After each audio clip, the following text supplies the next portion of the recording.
வேலுநாச்சியார் வந்து தாவேகா வந்து கொள்கை தலைவர் உத்தரவு வச்சிருக்காரு.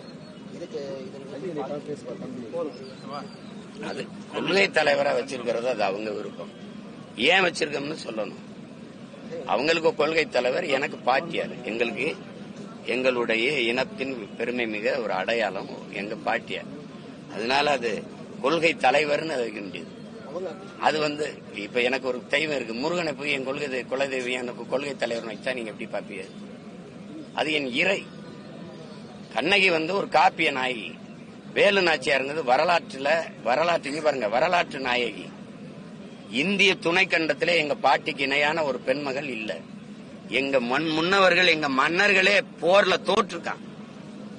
தீரன் சின்னமலை, பூலித்தேவன், மருதுபாண்டியர், அழகுமுத்துக்கோன் எல்லா ஆண் மக்களும் தோற்றுருக்காங்க.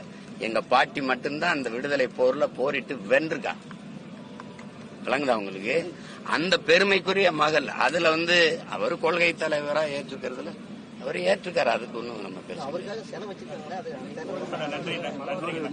என்ன எல்லாரும் பைத்தியமேட்டல அவருக்காக செலவு வச்சிருக்காங்களா? அப்படி சொன்னாங்களா? ஒரு நிமிஷம் பேசி முடிப்பீங்க. சில யாருக்காக ஸ்டாலின் சொன்னார் அவருக்காக வச்சிருக்கோம்னு.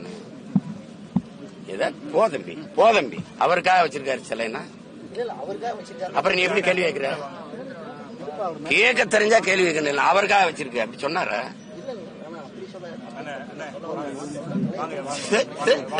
எப்படி பாக்குறீங்க? நீ எப்படி பாப்பா அந்த சிலையை?